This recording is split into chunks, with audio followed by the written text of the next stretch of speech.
Hello viewers, welcome to astro intelligence videos. आज हम अपनी असेंडेंट श्रृंखला को आगे बढ़ाते हुए डिस्कस करेंगे स्कॉर्पियो असेंडेंट यानी वृश्चिक लग्न को। वृश्चिक लग्न के देवता मंगल होते हैं, मार्स हैं। जब हमें किसी भी देवता के अधिपत्य के लग्न को समझना होगा तो सबसे पहले हमें उसके देवता को समझना बहुत ज़रूरी होता है। मंगल को शास्त्रों में दो अलग तरीके से जाना जाता है। एक तो मंगल को हम जानते हैं जिसका रेड कलर है, मंगल को हम मंगलवार के साथ एसोसिएट करते हैं, मंगल को हम मार्शियल चीज़ों के साथ या मार्शियल इंटेंट के साथ जानते हैं।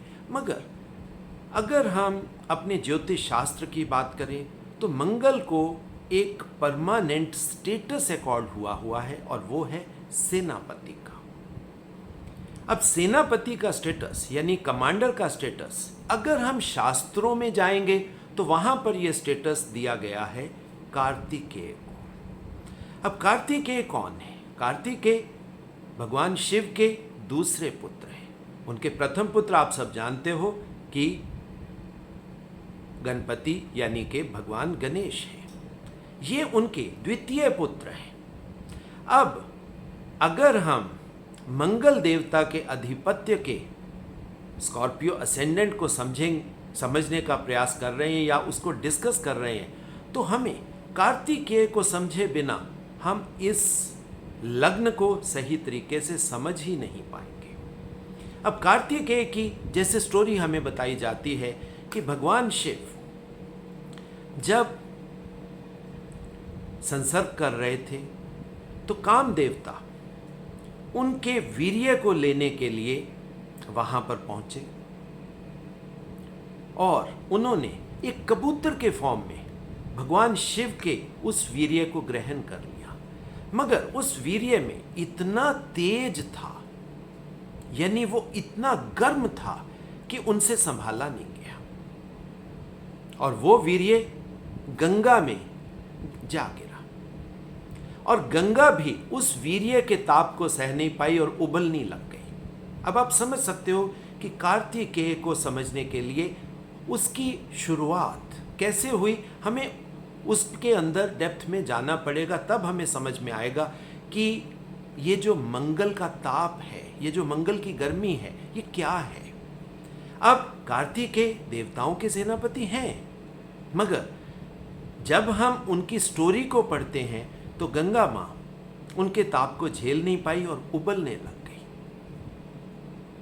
और उसको जब वो वीर्य जो गंगा में गिर गया था, जब वो बाहर निकला उससे 6 बालक पैदा हुए।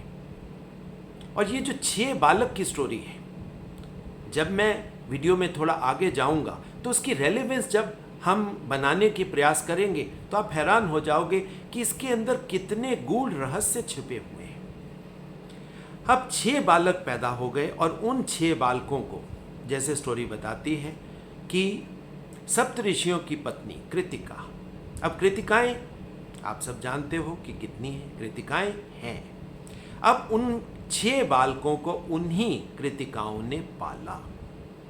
मगर जब इस सारी घटना का पता देवी पार्वती को लगा तो वो देवी पार्वती कृतिकाओं के पास आई और कृतिकाओं से जब उन्होंने अपने 6 बच्चों को वात्सल्य से अपने गले से लगाया तो वो 6 बालक एक बालक में परिवर्तित हो गए और उस बालक का नाम कार्तिकेय रखा गया।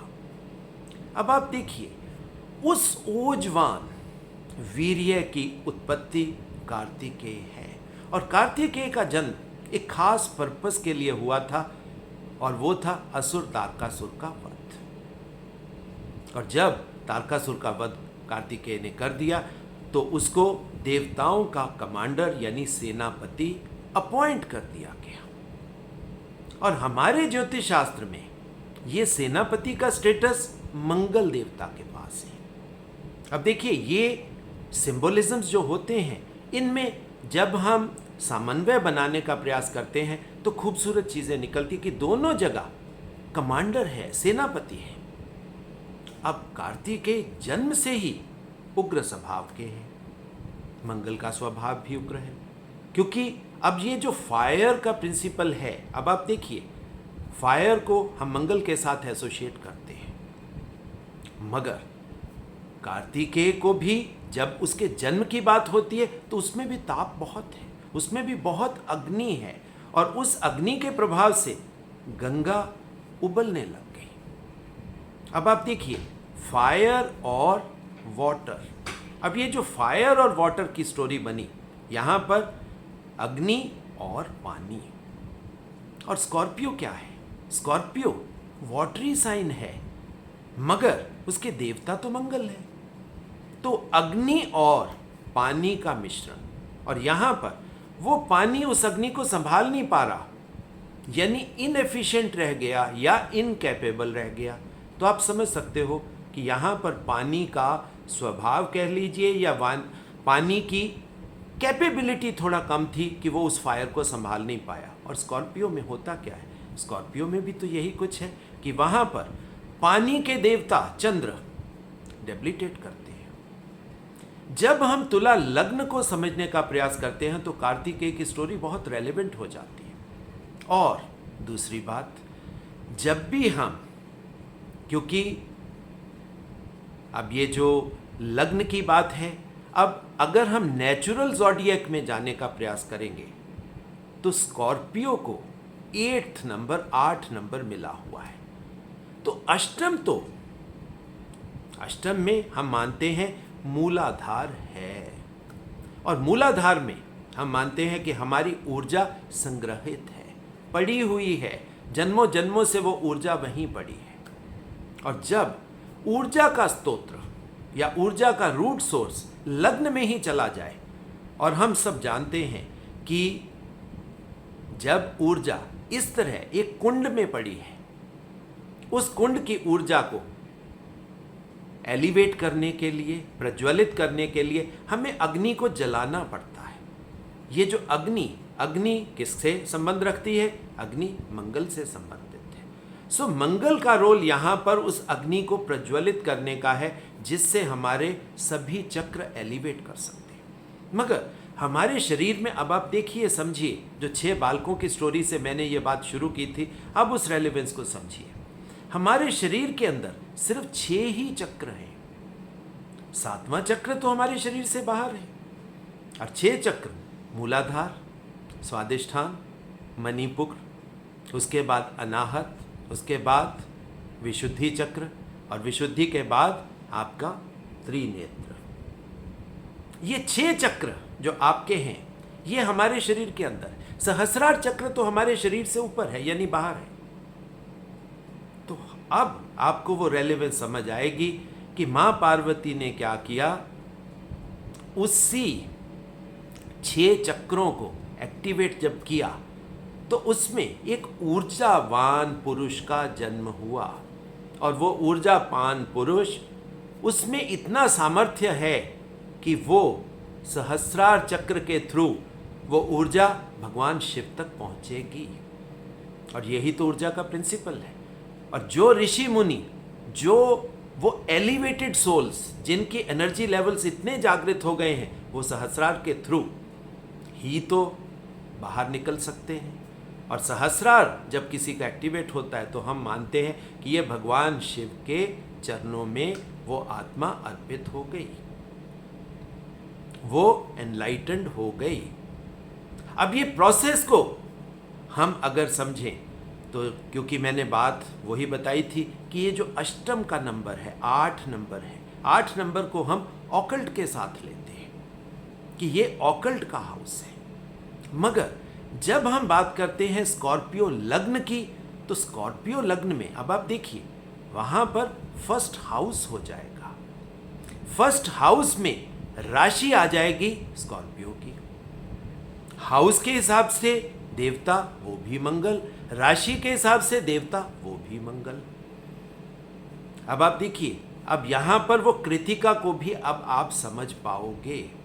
इसी वजह से मैंने कहा, अब कृतिका नक्षत्र किसका है? कृतिका नक्षत्र सूर्य का तो है, और फर्स्ट हाउस में सूर्य हमेशा क्या होता है? एग्जॉल्ट होता है।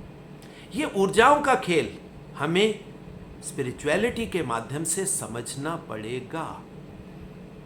उसी अवस्था में जिसमें किसी इंसान के 6 चक्र जागृत हो गए, अब आप समझ सकते हो कि उस इंसान में इतनी एनर्जी हो जाएगी कि उसका सूर्य एग्जॉल्ट करेगा, और वो आदमी क्या होगा?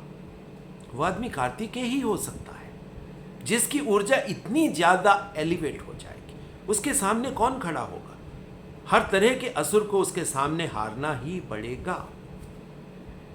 अब ये था मेरा एक छोटा सा एनालिसिस, जिसमें मैंने पुरानी स्टोरीज को, पुराने सिंबल्स को लेकर एक समन्वय बनाने का प्रयास किया, और जिससे ये कितना खूबसूरत रेवलेशन निकला कि जिससे अब हम समझ पाएंगे कि स्कॉर्पियो असेंडेंट क्या है। अब स्कॉर्पियो असेंडेंट का वो जो 6 का पार्ट था, अब आप समझ पाओगे। और वैसे भी कार्तिकेय का एक नाम विशाख भी है, और स्कॉर्पियो असेंडेंट तो शुरू ही विशाखा नक्षत्र से होता है। और विशाखा नक्षत्र किसका है? वो तो देवगुरु जुपिटर का है। यानी कि ये लग्न विशाखा नक्षत्र के चौथे पद से शुरू होता है। इसमें दूसरा नक्षत्र हमें मिलता है वो अनुराधा नक्षत्र, जिसके देवता शनिदेव हैं।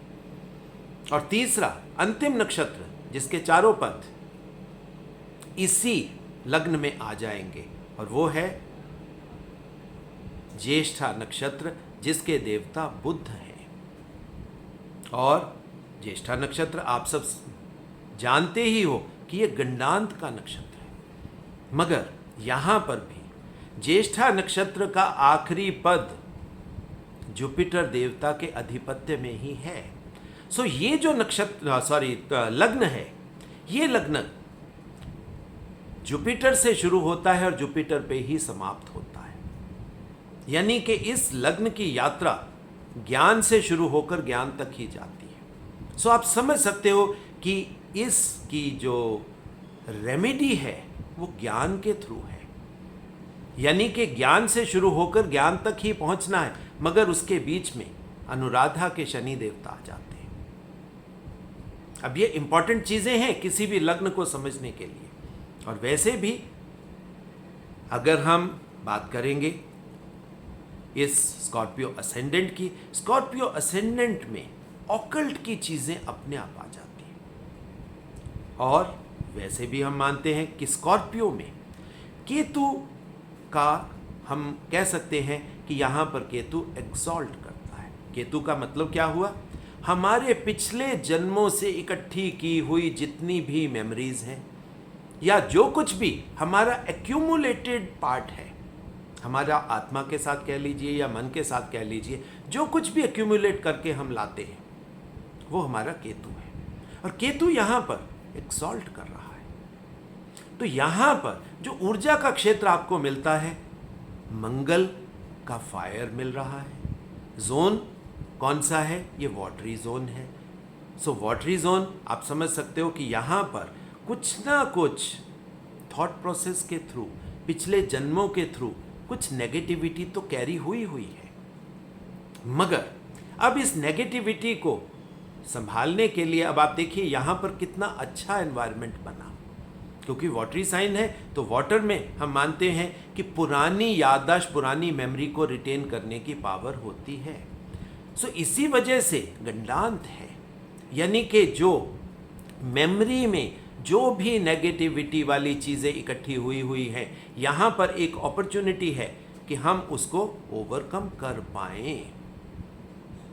और इसको ओवरकम करने के लिए आपको जो एनवायरनमेंट मिला है वो मैंने समझा दिया, और इसको कैसे ओवरकम करना है ये वीडियो के एंड में मैं आपको बताने वाला हूँ। तो सबसे पहले दर्शकों, अब हम काफ़ी चीज़ें हमने इस लग्न के बारे में जान ली, समझ ली कि कौन सी ऊर्जाएं हमारे पास हैं। अब ये जो लग्न है, यानी कि डेफिनेट एक बात है, लग्न बनता है राशि से। और यहाँ पर अगर हम बात करेंगे कि ये राशि है स्कॉर्पियो की। अब स्कॉर्पियो में कारक कौन है? कारक है शनि, यानी कि शनि की ऊर्जा भी हमारे पास यहाँ है। और दूसरी बात, शनि का नक्षत्र अनुराधा जो इतना खूबसूरत नक्षत्र है कि जिसमें राधा का स्मॉलेस्ट एटम, छोटा अणु, वो यहां पर प्रेजेंट है, यानी कि डिवोशन। अब ये जो नक्षत्र है इसमें प्रॉब्लम्स भी हैं मगर इसमें खूबसूरत चीजें भी हैं। इस लग्न के जातक आप हमेशा मान सकते हो कि अगर इनको किसी ने कोई नेगेटिव बात बोल दी, इनको क्रिटिसाइज कर दिया, वो बातें इनके मन से निकलेगी कि नहीं, ये कैरी करके रखते हैं उन बातों को। मगर अब इनमें शनि कारक है और दूसरी बात क्या है, शनि का अनुराधा नक्षत्र पड़ा है और जैसे ही ये शनि के माध्यम में जाएंगे, शनि के परव्यू में जाएंगे, शनि की साधना में जाएंगे तो वो नेगेटिविटी अपने आप खत्म हो जाती है। और शनि की एक्टिवेशन एज इस लग्न वाले लोगों के लिए, और वो एज है 36। 36 स्कॉर्पियो लग्न वालों के लिए एक मैजिक नंबर है। 36 से पहले वाले लोग, वो अगर किसी ने इनके बारे में नेगेटिव बोल दिया, इनको क्रिटिसाइज कर दिया, ये रिवेंजफुल एटीट्यूड रखते हैं, अपना बदला लेने की कोशिश या बदला लेने की भावना इनमें होती है ताकि ये अपने स्कोर को सेटल कर पाए। वैसे क्योंकि यहाँ पर मन डेबिलिटेट कर रहा है, सो ये सामने से नहीं दिखाते, गुस्सा इनके अंदर भरा हुआ होता है। अब या तो गुस्सा हम अच्छे तरीके से उसको एक्सपेंड कर लें या उसको यूज़ कर लें या उसको कंस्ट्रक्टिव तरीके पे लगा दें, फिर तो वो बात है। और ज्येष्ठा नक्षत्र वालों में गुस्सा वैसे ही बहुत होता है। मगर एक बात कंफर्म है कि स्कॉर्पियो असेंडेंट के लोग सीक्रेटिव होंगे, मगर जैसे ही इनका वो जो बेंचमार्क 36 आएगा, 36 के बाद इनकी लाइफ ट्रांसफॉर्मेशन की तरफ चल पड़ती है। सो ये था दर्शकों स्कॉर्पियो लग्न का प्रभाव, या हम कह सकते हैं अगर हम फर्स्ट हाउस की बात करें या लग्न की बात करें तो फर्स्ट हाउस में क्या होगा, इनके नैन नक्श जुपिटर, शनि, मंगल, इनका मिला जुला प्रभाव इनमें होगा। मगर एक बात है, इनको दबाना बहुत मुश्किल है, ये दूसरों के ऊपर भारी पड़ेंगे क्योंकि कार्तिकेय को कैसे हरा सकते हो। और यहाँ पर ऑकल्ट यानी कि अध्यात्म का बहुत बड़ा प्रभाव है। यहाँ इनहेरिटेंस भी आपको मिलेगी, यहाँ पर आपको लेगेसी भी मिलेगी। अब ये जो चीज़ें हैं ये स्कॉर्पियो असेंडेंट वालों के खास प्रभावों की बातें हैं। और यहाँ पर अगर हम इसके 12th हाउस को अभी बात करेंगे तो थोड़ा सा इररेलेवेंट हो जाएगा, मगर जब हम 12th हाउस को डिस्कस करेंगे तो आपके लिए लग्न में एक खूबसूरत चीज़ पड़ी है जिसको जब हम 12th हाउस को डिस्कस करेंगे तब मैं आपको समझाऊंगा। अब हम दर्शकों थोड़ा सा आगे चलते हैं, स्कॉर्पियो असेंडेंट के सेकंड हाउस को थोड़ा डिस्कस करते हैं, उसको समझने का प्रयास करते हैं कि सेकंड हाउस में क्या है। अब सेकंड हाउस फैमिली का होता है, गेन का होता है, और यहाँ पर तो प्रभाव किसका आ गया, यहाँ पर तो प्रभाव जुपिटर का आ गया। और सेकंड हाउस में हम एंट्री करते ही किससे हैं, ज्येष्ठा नक्षत्र के आखिरी पद के थ्रू उस गंडांत को क्रॉस करते हैं जिसके देवता जुपिटर हैं। यानी कि जुपिटर से जुपिटर की यात्रा ही स्कॉर्पियो असेंडेंट का सेकंड हाउस है। सो एक बात कंफर्म है कि ये लोग अपनी डिवोशन से, अपनी साधना से, मतलब इनके अंदर जो अंतर्द्वंद चलता रहता है, जो आंतरिक यात्रा, सीक्रेटिव एनर्जीज इनके ऊपर काम करती रहती हैं, वो इस लग्न के थ्रू अब गेन में जाएंगी। अगर ये ज्ञान का रास्ता पकड़ लें या साधना का रास्ता पकड़ लें तो दोनों तरफ बात एक ही है, ज्ञान और साधना का इनके लिए गेन है।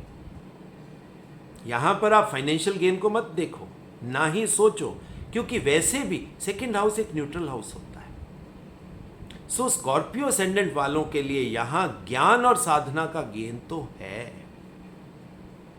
जब हम इनके थर्ड हाउस की बात करते हैं तो थर्ड हाउस में क्या मिलेगा, थर्ड हाउस में शनि देवता का कैप्रिकॉर्न, एफर्ट के घर में शनि। सो दैट मीन्स इनको तो एफर्ट ही शनि के तरीके से करनी है या शनि बन के करनी है। यानी कि सीधी बात आप समझ सकते हो कि वो जो मार्शल एनर्जी, वो जो कमांडर की एनर्जी है, उसमें डिसिप्लिन होना चाहिए। उसमें पेशेंस होनी चाहिए, उसमें सस्टेन करने की कैपेबिलिटी होनी चाहिए। इस तरीके से अगर स्कॉर्पियो असेंडेंट वाले कर्म करेंगे तो शनि तो विक्ट्री देने वाला प्लैनेट है, शनि को तो हराया ही नहीं जा सकता। और दूसरी तरफ कार्तिकेय को कौन हरा सकता है? तो यहाँ पर अगर एफर्ट सही दिशा में की जाएगी तो ये विक्ट्री कारक होगी। अब हम डिस्कस करते हैं स्कॉर्पियो असेंडेंट के सुख स्थान को। अब सुख स्थान में देखिए बहुत इंपॉर्टेंट चीज यहां पर होगी। यहां पर क्या आ जाएगा? एक्वेरियस, कुंभ, शनि प्लस राहु, यानी कि स्कॉर्पियो का सुख शनि और राहु में है। अध्यात्म का वो सिरा जो हम ज्ञान के थ्रू अर्जित करते हैं, क्योंकि जब ज्ञान आ जाएगा, साधना आ जाएगी, तो राहु की माया आपके ऊपर कोई प्रभाव नहीं डाल सकती। आप उस माया के आवरण को छिन्न भिन्न करके राहु के द्वारा इंगित उस कुंभ में पड़े हुए अमृत की तरफ यात्रा शुरुआत कर सकते हो। ये बहुत इंपॉर्टेंट चीज है। यहां पर राहु आपके लिए कभी गलत रास्ता दे ही नहीं सकता, क्योंकि स्कॉर्पियो वालों की यात्रा ज्ञान से है।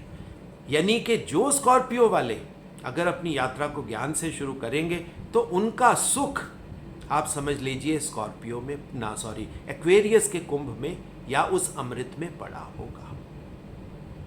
मगर अब यहां पर एक चीज मगर मैंने लगा दिया, यानी कि बट लगा दिया। अब हर तरफ पॉजिटिविटी की बात तो की नहीं जा सकती। स्कॉर्पियो असेंडेंट में नेगेटिविटी का भी आलम है।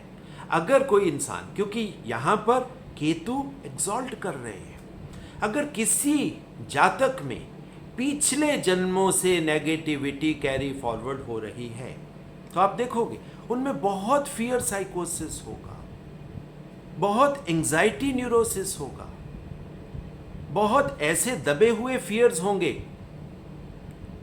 यानी कि सुइसाइडल टेंडेंसीज भी हो सकती हैं, क्योंकि स्कॉर्पियो बड़ी बीमारियों का भी तो है। यहां पर स्कॉर्पियो को हम मानते हैं कि ये लॉन्जिविटी की बात भी यहां पर आती है। सो यहां पर मृत्यु का भय ये सबसे बड़ा भय होता है। सो अगर किसी इंसान में इस तरह के नेगेटिव इंटेंट्स या नेगेटिव फियर साइकोसिस अगर होंगे तो आप देखिए कि उसके सुख स्थान में अब क्या जा रहा है, तो उसके सुख स्थान में नेगेटिविटी प्रवेश कर जाएगी। आप समझ सकते हो कि तब वो इंसान उस राहु की माया जो केतु द्वारा वहां भेजी गई थी, आप बात को समझिए मेरी को, केतु द्वारा, यानी कि उसके पास्ट पिछले जन्मों से कैरीड फॉरवर्ड, या आप समझ सकते हो कि ये पेंडिंग कर्मों का खेल है। तो वहां पर नेगेटिविटी मिलेगी, डिप्रेसिव इंटेंट मिलेगा। अब ये भाव माता का भी है, भूमि का भी है, वाहन का भी है। अगर नेगेटिविटी हो तो ऐसे जातक अब कैसे रहेंगे, अब आप समझ सकते हो माता के साथ उनके रिलेशन में किस तरह की बात आ गई। अगर यहाँ पर पॉजिटिविटी है तो आप देखिए माता उनके लिए, या वो माता को जो नॉलेज देंगे उससे उन्हें सुख मिलेगा, क्योंकि यहाँ पर तो रास्ता ज्ञान और साधना का ही है, या उनकी माँ ही उनको गुरु की तरह ज्ञान और साधना में लेकर जाएगी। भूमि इनके लिए बहुत इंपॉर्टेंट चीज है। क्यों? इस बात को समझिए, क्यों, इस लॉजिक को समझिए, क्योंकि मंगल का संबंध तो भूमि से ही है। मंगल को हम क्या कहते हैं? भूमि पुत्र तो बोलते हैं। सो इस लग्न के लिए भूमि और 4th हाउस बहुत इंपॉर्टेंट हैं।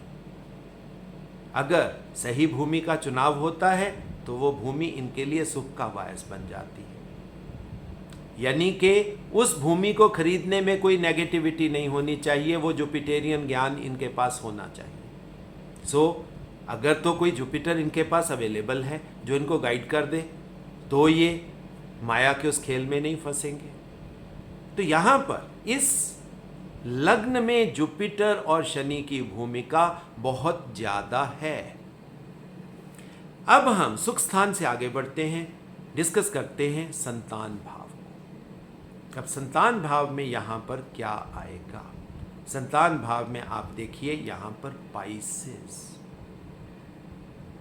चैरिटी, जुपिटर, और जुपिटर तो वैसे भी पुत्र कारक है, मगर यहां पर आप देख सकते हो पुत्र और चैरिटी, ये दो चीजें इकट्ठी हो जाएंगी। और संतान भाव में हम ज्ञान प्राप्ति की भी बात करते हैं। सो यानी कि आप समझ सकते हो कि यहां पुत्र के थ्रू भी ज्ञान मिल सकता है, या आपका पुत्र ज्ञान प्राप्ति के लिए घर से दूर भी जा सकता है, ये भी बात आ सकती है। दोनों तरफ, क्योंकि ज्ञान के साथ अब बच्चे का संबंध हो गया। सो यहां पर एक बात कंफर्म है कि जो भी जातक संतान की कोशिश करेगा उसमें जुपिटर और वीनस ये प्रभाव बहुत स्ट्रांग होगा, क्योंकि वैसे ये जो स्कॉर्पियो असेंडेंट वाले लोग हैं, क्योंकि मंगल कारक हैं, मगर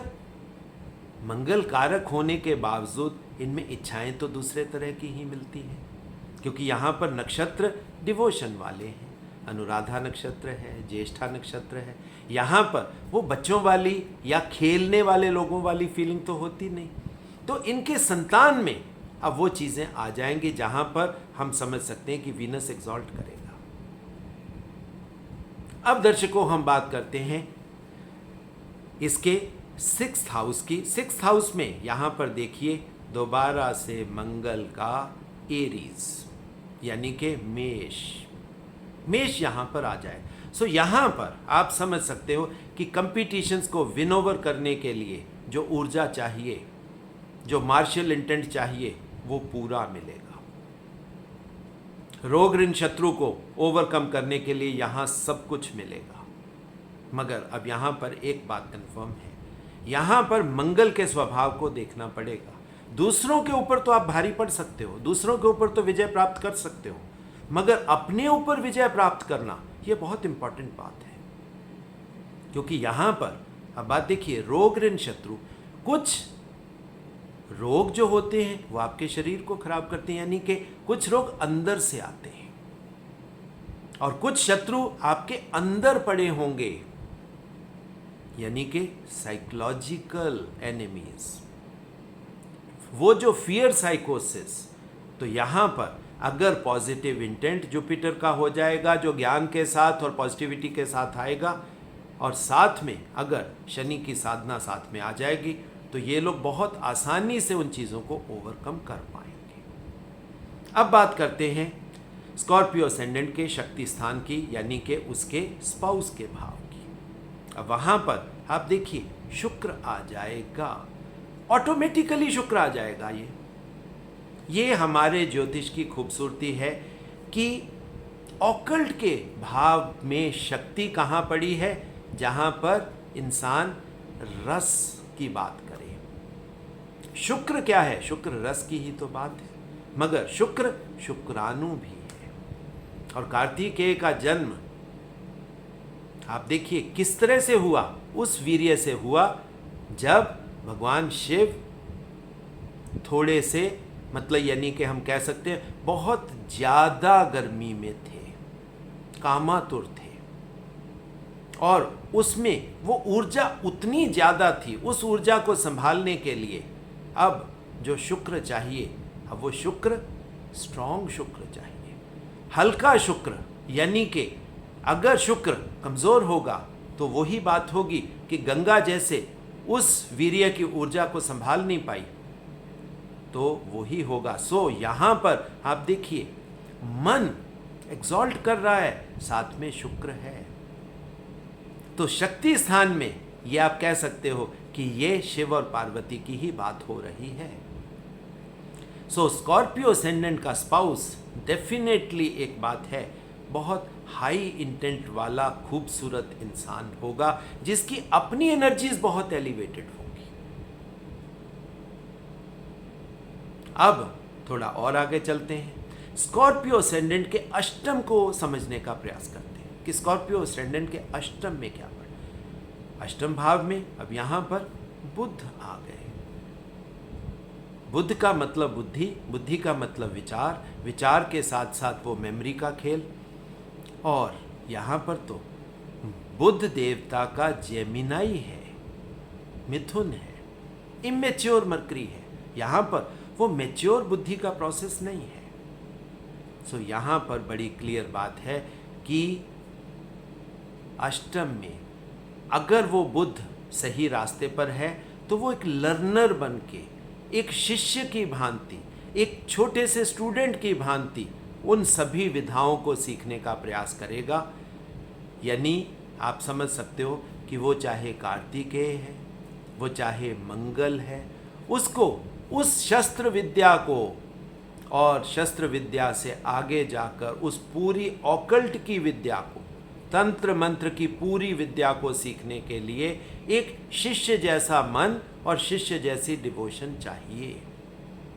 डिवोशन तो स्कॉर्पियो असेंडेंट वालों में होगी, मगर एक बात रहेगी, स्कॉर्पियो असेंडेंट वालों के पास अगर ये साधना कर भी ले, थोड़ी इनकी एनर्जी एलिवेट हो भी जाए, तब भी इनके मन में एक इनडिसिसिवनेस रहेगी और गुस्सा तो इनमें होगा ही होगा। अब ये जो चीज़ है, ये मैंने क्यों अब बात करी है कि गुस्सा तो इनमें होगा ही हो। अब आप बात को समझिए। जो वो एक पुराणों में स्टोरी है कि दोनों में सुप्रीमेसी भगवान गणेश और कार्तिकेय में आपस में कंपटीशन जब हुआ कि कौन सबसे पहले अपने मतलब धरती माँ का चक्कर लगाकर आएगा। तो कार्तिकेय तो अपने वाहन मोर के ऊपर बैठ के बहुत फुल स्पीड के साथ, पूरी ऊर्जा के साथ चक्कर लगाने निकल गए और भगवान गणेश ने अपने माता पिता का वहीं पे चक्कर लगाया और वो फल खा लिया। और जब कार्तिकेय वहाँ पर पहुँचे तो फल जब खाया देखा तो वो समझ गए कि भगवान गणेश उनसे जीत गए। मगर जब उनको पूरी बात पता लगी तो उन्होंने कहा कि ये तो चीटिंग है। मगर भगवान गणेश ने कहा कि मेरे लिए तो मेरी धरा मेरी माँ और बाप ही है, यानी मैंने उन्हीं का चक्कर काट लिया।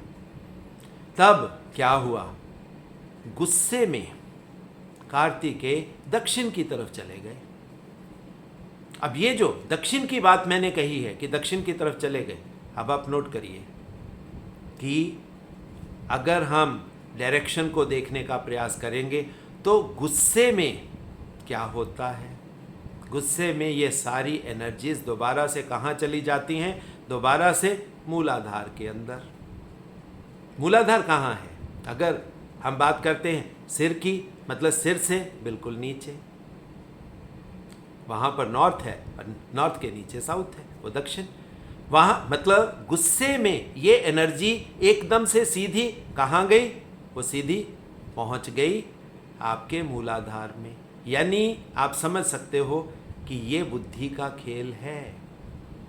अगर बुद्धि गर्म हो जाए, वो इमेच्योर बुद्धि, तो आपकी एलिवेटेड चक्र एनर्जी भी एकदम से डाउन स्लाइड ले सकती है। और ये स्कॉर्पियो असेंडेंट वालों के लिए मेरी बहुत बड़ी वार्निंग है और ये उनके साथ लाइफ में होता है। मेहनत करके अपनी ऊर्जाओं को ये लोग जागृत भी कर लाते हैं, मगर गुस्से के अधीन ये ऐसे गलत फैसले ले लेते हैं जिनसे इनकी ऊर्जा एकदम से फिर डाउन स्लाइड पकड़कर फिर वहीं मूलाधार में चली जाती है। अब बात करते हैं भाग्य स्थान की। स्कॉर्पियो असेंडेंट के भाग्य स्थान में क्या पड़ा है? स्कॉर्पियो असेंडेंट के भाग्य स्थान में पड़ा है चंद्रमा, वो पानी, वो माँ। अब माँ तो हमेशा भाग्य देने वाली होती है। अब यहाँ पर कार्तिकेय की माता कौन है? कार्तिकेय की माता तो पार्वती है। इससे बड़ा भाग्य किसी का क्या हो सकता है? और वैसे भी इस तरह की माता अगर किसी को मिल जाएगी जो 6 चक्रों की एनर्जी को जागृत कर कर सहस्रार के थ्रू मूवमेंट दे दें, यानी आदमी को इतना कैपेबल बना दें कि किसी की एनर्जी को इतनी एलिवेशन में ले जाएं कि वो सीधा भगवान शिव के चरणों में पहुंच जाए। अब ये जो चीज है, ये चंद्रमा की पावर है। अब आप समझिए, ये जो स्टोरीज हैं जो ज्योतिष के थ्रू, हमारी वैदिक नॉलेज के थ्रू हमें मिलती हैं, इनमें बहुत गूढ़ रहस्य छिपे हुए हैं। ऐसी बात नहीं है कि कोई 6 बालक अलग से, आप समझ सकते हो हमारे 6 चक्र हैं, और 6 चक्र को एलिवेट करने के लिए इंटेंट कहां से आएगा? वो तो हमारे मन से आएगा। सो स्कॉर्पियो असेंडेंट वालों का भाग्य मन में है। अगर वो अपनी माता की तरफ, उस भाग्य की देवी की तरफ चले जाएं जो उनके भाग्य को बना दे, तो बस रास्ता खुल गया। सो आप देख सकते हो और हमेशा समझते भी हो इस बात को कि स्कॉर्पियो असेंडेंट वाले लोग बहुत ज़्यादा मन के अधीन चलते हैं। हालांकि स्कॉर्पियो में मन तो डेबिलिटेट करता है। सो सीधी एक बात है, ये उनकी एक रेमेडी की बात है कि जब तक स्कॉर्पियो असेंडेंट वालों का मन जागृत रहेगा, वो मन के अधीन होकर कार्य करते रहेंगे, उनके डिसीजंस गलत होने का पॉसिबिलिटी बहुत ज़्यादा है। और जैसे ही उनका मन डेबिलिटेशन की तरफ जाएगा, और डेबिलिटेशन कैसे होती है? या तो साधना में होगी, या मन की डेबिलिटेशन मृत्यु के समय होती है। अब ये 2 ही अवस्थाएं हैं जहां पर मन डेबिलिटेट करता है। एक तीसरी इन दोनों के बीच की अवस्था भी है जहां पर मन डेबिलिटेट करता है, वो है बड़ी बीमारियां। और बड़ी बीमारियां भी स्कॉर्पियो में ये खतरे की चीज है, क्योंकि वहां भी मन डेबिलिटेट करता है। अब इन सभी चीजों के लिए, अब ये सब अष्टम भाव की बातें हैं, और नवम भाव भाग्य क्या है? अष्टम का गेन का भाव है। यानी अगर आप इन तीनों में किसी भी चीज में फंसते हो, किसी का भी वो फियर साइकोसिस आता है, आपको रास्ता नहीं सूझता, तो आप अपनी मदर की तरफ जा सकते हो। और जैसे ही आप माँ पार्वती के सानिध्य में जाओगे, तो आपकी ऊर्जा जो आपकी गलतियों की वजह से मूलाधार में चली गई थी, डाउनस्लाइड पकड़ गई थी, वो दोबारा से जागृत होकर आपको दोबारा से कार्तिकेय बना देगी। यानी मन को, अब आप देखिए, और मन वहां पर कैसे जाएगा? वो तो साधना के थ्रू ही जाएगा। अब हम बात करते हैं स्कॉर्पियो असेंडेंट के प्रोफेशन हाउस यानी के कर्म स्थान की। अब कर्म स्थान में हमारे पास एनर्जी कौन सी जाएगी? कर्म स्थान यहां पर सूर्य, लियो। अब ये कर्म है, और वैसे भी अगर हम वैसे देखने का प्रयास करें तो कार्तिकेय ले लीजिए, मंगल ले लीजिए, ये ऊर्जा के क्षेत्र तो हैं, बहुत मार्शियल एनर्जी है। और ये किसके कमांडर हैं? ये कमांडर सूर्य के तो हैं। सो इनको अपने कर्मों के थ्रू विक्ट्रीज लेकर क्या करना है? उस आत्मा के पास तो पहुंचना है। जीवन में जितनी भी प्रॉब्लम्स, जितनी भी कठिनाइयां हमारे सामने आती हैं, हम उस मंगल के थ्रू, उस कार्तिकेय के थ्रू, प्लस साथ में ज्ञान और साधना को साथ में लेकर अगर हम रास्ता पकड़ते हैं, तो आप समझ सकते हो कि वो ही कर्म, कार्तिकेय को कह लीजिए, मंगल को कह लीजिए, वो सूर्य भगवान के पास या आत्मा के पास ले जाएगा। और ये कर्म है। या आप ये कह सकते हो कि सूर्य को स्थापित करना है, यानी कि आत्मा को हमें प्राप्त करना है, अपनी विक्ट्री से आत्मा को प्राप्त करना है, ये हमारा कर्म है। अब बात करते हैं इच्छा पूर्ति के भाव की। इच्छा पूर्ति कहां से होगी स्कॉर्पियो असेंडेंट वालों की? वो भी इच्छा पूर्ति, अब आप नक्षत्र अगर आप देखिए, स्कॉर्पियो का नक्षत्र कौन सा है? जो तीसरा नक्षत्र उनको मिलता है वो है ज्येष्ठा। ज्येष्ठा किसका नक्षत्र है? बुध देवता का नक्षत्र है। और यहां पर गंडांत मिल जाता है, यानी कि एंड हो जाता है। सो इच्छा पूर्ति भी कहाँ पर होगी? मैच्योर बुद्ध में ही तो होगी। यानी हमने जीवन में कर्म करते हुए, ज्ञान प्राप्त करते हुए, हमें अपनी बुद्धि का विकास ही तो करना है। और बुद्धि का विकास अगर हमारा हो गया, यानी कि आप समझ सकते हो कि हमारा स्टोर हाउस, हमारे पास जो भी ज्ञान हमारे अंदर एकत्रित होता है वही तो हमारी बुद्धि होती है, वही तो हमारा इंटेलेक्ट है, वही हमारी विजडम है। अगर हमने उस विजडम को एक जन्म में ज्ञान द्वारा, साधना द्वारा बढ़ा लिया, और फिर क्या है, क्योंकि ये मैच्योर मरकरी है, तो मैच्योर मरकरी का काम है अपने ज्ञान को दूसरों को बांटना। सो यहाँ पर आप देख सकते हो कि ये लोग अपने ज्ञान को बांटते, वैसे ये बहुत सीक्रेटिव होते हैं, जैसा मैंने शुरू में बताया, ये लोग बहुत सीक्रेटिव होते हैं, मगर इनकी इच्छा पूर्ति में वो मैच्योर मरकरी आ जाता है, जिसके थ्रू इनकी इच्छा पूर्ति होगी। अब बात करते हैं जहाँ से बात मैंने शुरुआत में कही थी कि लग्न के 12th हाउस की। लग्न का 12th हाउस उसका लॉस का भाव होता है, ये आप सब जानते हो, मगर चार्ट में हम 12th हाउस को लेते हैं, या आइसोलेशन का भाव है, या आश्रम का भाव है, या मंदिरों का भाव है, और यहाँ पर ये भाव किसके अधिपत्य में जा रहा है? ये जा रहा है शुक्र के अधिपत्य में। यहाँ पर शुक्र आपको एक्सपेंड करना है, शुक्र आपके साथ नहीं रह सकता, शुक्र का आपको दान कर देना है। और यही तो, अगर आप शुक्र का दान करोगे, यानी कि आपका वीर्य दान में चला गया, या कह लीजिए भगवान शिव जब अपने वीर्य को इस तरह काम देवता को दे देते हैं, तो वहाँ से जो बच्चे का जन्म होगा वो मंगल होगा, वो कार्तिकेय होगा, क्योंकि उसमें वो शुक्र के थ्रू, वो जो शुक्राणु के थ्रू वो जो गति होगी। अब यही इम्पोर्टेंट बात है जो आपको समझनी है, और ये शुक्र के बिना पॉसिबल नहीं है। और यहाँ पर जो राशि आती है वो शुक्र की कौन सी आती है? वो आती है तुला। तुला लग्न को अगर आप उस वीडियो को ध्यान से आपने देखा होगा तो उसमें मैंने भगवान विष्णु और भगवान कृष्ण के बारे में आपको बताया था। मगर अब ये क्योंकि एनर्जी 12th हाउस में चली गई है, 12th हाउस का मतलब है दान देना है, क्योंकि 12th में दान देना ही होता है। और यहाँ पर शुक्र है तो शुक्र का दान है, तो शुक्र का दान आप समझ सकते हो कि शुक्र का दान यानी शुक्र को आपको साथ में रखना नहीं है।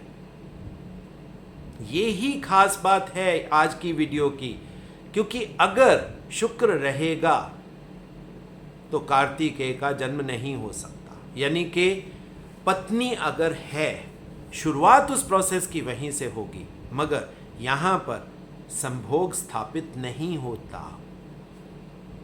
बिना संभोग के कार्तिकेय का जन्म हो सकता है, और अगर संभोग हो गया तो वो कार्तिकेय नहीं बनेगा। सो इसमें आप देखिए कितनी डीप नॉलेज पड़ी है।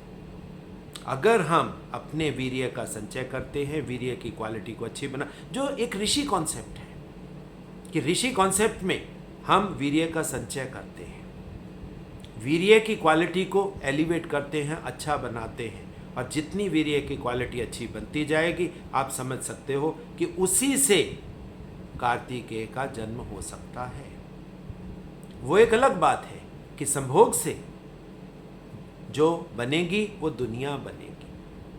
अब आप देखिए भगवान गणेश का जन्म भी बिना संभोग के है, और कार्तिकेय जैसे बड़े सेनापति का जन्म भी बिना संभोग के है। अब आप इन चीज़ों को समझिए कि इन पुरानी जो कहानियाँ हमें मिलती हैं, हमें अपने जीवन के उन रहस्यों के बारे में बताया जा रहा है जो हमारे शरीर के अंदर हैं। बिना संभोग के जो ऊर्जाएं बनेगी उससे क्या होगा, आपकी एनर्जी एलिवेट करेगी। और ये कॉन्सेप्ट आचार्य रजनीश ने या ओशो ने बिल्कुल क्लियरली बोला कि ये एक ही ऊर्जा है आपके पास जो आपके मूलाधार में पड़ी है। आप उस ऊर्जा का यूज करके बच्चे पैदा कर सकते हो। वो आपकी 100% सेक्सुअल एनर्जी के तरह भी काम करेगी। और अगर आप उसी ऊर्जा को एलिवेट करते हो तो वो ऊर्जा आपकी समाधि की तरफ यानी कि एलिवेशन की तरफ चली जाएगी, जिससे संभोग से समाधि की बात आती है। अब ये बहुत इंपॉर्टेंट चीज़ें हैं जो आपको समझनी है। स्टोरीज तो पढ़ी हैं, स्टोरीज हमें बताती हैं, इंडिकेट करती हैं, मगर हम स्टोरीज के अंदर जाकर उस रहस्यों को समझने का प्रयास नहीं करते। अब ये जो बात थी दर्शकों, जो मैंने बतानी थी। अब दूसरी एक बात और जो वीडियो के शुरू में मैंने आपसे प्रॉमिस किया था कि वो मैं आपको बताऊंगा, वो रेमेडी यहाँ पर बहुत खूबसूरत रेमेडी है। बुद्ध तो है ही है। अब यहाँ पर आप देखिए कि कार्तिकेय का वाहन कौन सा है। कार्तिकेय का वाहन है मोर। अब मोर को आप क्या समझते हो कि मोर क्या होता है? अपने लाइफ में देखिए, मोर अकेला ऐसा पक्षी है जिसके पैर बड़े सूखे सूखे, ऊपर से बहुत खूबसूरत है। और मोर को सांप को मारने में कोई ज़्यादा प्रयास नहीं करना पड़ता, यानी कि सांप जो सबके लिए डर का विषय है, एक तरीके से डेथ को इंडिकेट कर देता है, मगर मोर के सामने उसकी कोई पावर नहीं।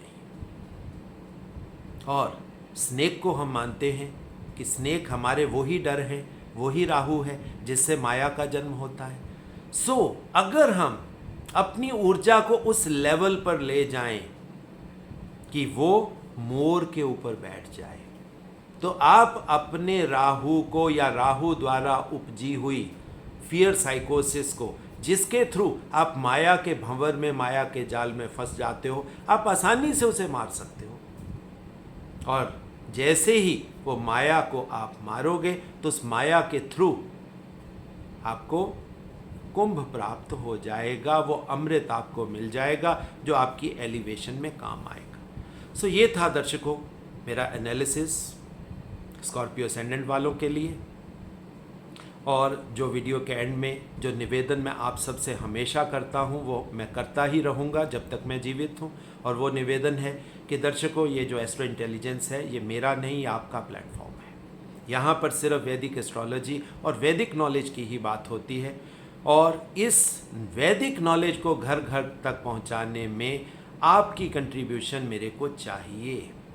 आप वैसे बहुत प्यार देते हो, मगर प्यार के साथ साथ ये एक छोटा सा काम भी मेरा करिए कि इस चैनल को ज़्यादा से ज़्यादा लाइक भी करिए और ज़्यादा से ज़्यादा सब्सक्राइब करिए, मगर साथ में इसे शेयर भी करिए ताकि ये नॉलेज घर घर तक पहुँचे, लोग अपने बारे में समझ पाएँ, अपनी ऊर्जाओं के बारे में समझ पाएँ, उस भ्रमजाल के शिकार ना हो जिसके थ्रू लोग पैसे का दोहन करते हैं।